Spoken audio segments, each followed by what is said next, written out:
अपनी अय्याशी के लिए मशहूर विजय माल्या को आज हर कोई ठग, भगौड़ा और न जाने क्या क्या कहता है। एक समय पर विजय माल्या को अय्याश जिंदगी का पर्यायवाची कहा जाता था। दुनिया भर में जितने महंगे शौक होते हैं वो सभी माल्या ने पाल रखे थे। महंगी दारू पार्टियां करनी हो या फिर लड़कियों के साथ रंगीली रात बितानी हो, आईपीएल में टीम खरीदने से लेकर F1 रेस और घोड़ों की दौड़ पर भी उसने पैसा लगाया हुआ था। उसका कैलेंडर इतना फेमस था कि उसमें फीचर होने के लिए मॉडल से लेकर बड़ी बड़ी एक्ट्रेस तक ललायत रहती थी। लेकिन आज विजय माल्या डर से छिपकर विदेश में रह रहा है। हालांकि विदेश में भी वो एक ऐशो आराम की जिंदगी व्यतीत कर रहा है। विजय माल्या पर 9,000 करोड़ रुपए से अधिक का कर्ज है जो उसने भारत के 17 अलग अलग बैंकों से लिया था। विजय माल्या ने सबसे ज्यादा पैसा शराब के कारोबार में ही कमाया है। उसकी कंपनी का नाम किंगफिशर था जो कि उसे अपने पिता से विरासत में मिली थी। विजय जब केवल 28 साल का था तभी उसके पिता विठल माल्या की मौत हो गई थी। इसके बाद विजय ने अपने पिता के कारोबार में पूरी मेहनत झोंक दी और उसकी मेहनत का असर दिखने भी लगा। किंगफिशर कंपनी दिन दूनी रात चौगुनी तेजी से तरक्की करने लगी। विजय माल्या ने अन्य कई बिजनेस में अपनी किस्मत आजमाई। उसने केमिकल, पेंट, फर्टिलाइजर्स, अखबार और मैगजीन में पैसा निवेश किया। हालांकि जो सफलता उसे शराब के काम में मिल रही थी वो अन्य किसी और काम में नहीं मिल पाई। विजय माल्या के पास जैसे जैसे पैसा आ रहा था उसका असली रंग भी दुनिया को दिखाई देने लगा। हर वक्त उसके आसपास लड़कियों का जमावड़ा लगा रहता था। खूबसूरत मॉडल्स के बिना उसकी रात पूरी नहीं होती थी। उसकी पार्टीज में बॉलीवुड की तमाम हस्तियां शिरकत करती थीं।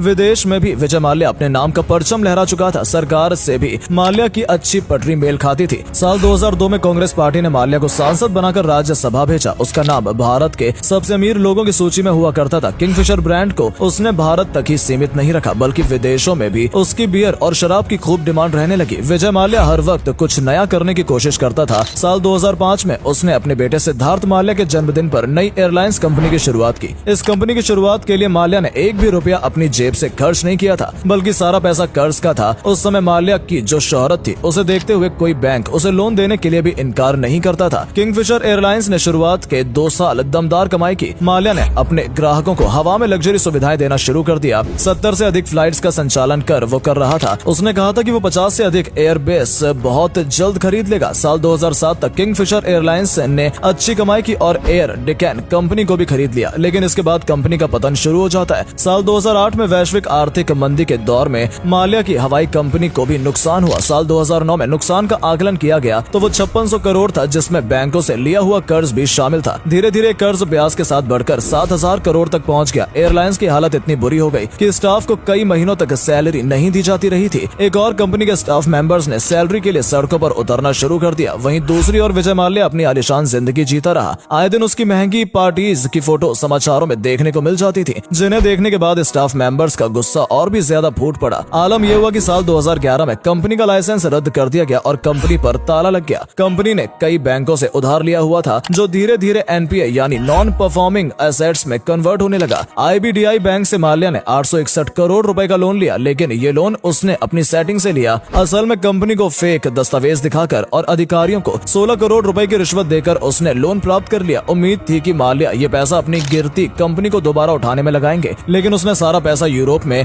F1 रेस में लगा दिया। साल 2016 में विजय माल्या की मुश्किलें बढ़ने लगी। BCCI से लेकर प्रवर्तन निर्देशालय तक सभी ने माल्या को निशाना बनाना शुरू कर दिया। भले ही उसके ऊपर 9000 करोड़ से अधिक का कर्जा था लेकिन वो फिर भी लड़कियों के साथ पार्टी करता नजर आ जाता था। विदेशों में जाकर छुट्टियां मनाता था। साल 2016 में माल्या के खिलाफ लुकआउट नोटिस जारी कर दिया था। इस नोटिस की भनक उसे पहले ही लग गई थी। 3 मार्च 2016 को उसकी गिरफ्तारी भी पूरी प्लानिंग हो चुकी थी लेकिन 2 मार्च को ही वो देश छोड़कर रफू चक्कर हो गया। वो अपनी गर्लफ्रेंड के साथ विदेश भागा था। हैरानी की बात यह है कि उसके विदेश भागने की बात किसी को पता नहीं चली। कहा जाता है कि वो 55 सूटकेस लेकर विदेश गया था। सभी एयरपोर्ट पर कड़ी निगरानी थी और अलर्ट था कि माल्या देश छोड़कर भाग न पाए। इतनी सिक्योरिटी के बावजूद वो कैसे भाग गया, इसको लेकर सरकार पर भी प्रश्न खड़े हुए। कुछ लोगों का कहना है कि माल्या को भगाने में सरकार का ही हाथ था। हालांकि इस बारे में किसी भी प्रकार की आधिकारिक पुष्टि नहीं की गई है। साल 2019 में माल्या को भगौड़ा घोषित कर दिया गया और सरकार ने उसकी संपत्ति जब्त करनी शुरू कर दी। गोवा सहित उसके कई विला, मेंशन और आलीशान बंगलों को सरकार नीलाम कर चुकी है। हालांकि उसकी कुछ प्रॉपर्टी ऐसी भी है जो नीलामी में भी नहीं बिकी। फिलहाल माल्या ब्रिटेन में आलीशान घर में रह रहा है और एक आरामदायक जिंदगी व्यतीत कर रहा है। सरकार काफी समय से उसे भारत लाने की कोशिश कर रही है लेकिन अभी तक सफलता नहीं मिल पाई। लेकिन उम्मीद है कि बहुत जल्द ब्रिटेन माल्या का प्रत्यार्पण कर देगा और भारत में माल्या को सजा सुनाई जाएगी। तो दोस्तों ये थी माल्या की पूरी कहानी। उम्मीद करते हैं आपको ये वीडियो पसंद आई होगी। अगर हाँ तो इसे अधिक से अधिक लाइक और शेयर करें। आज के लिए इतना ही। आपसे फिर मिलेंगे एक नई वीडियो में ढेर सारी रोचक जानकारी के साथ। धन्यवाद।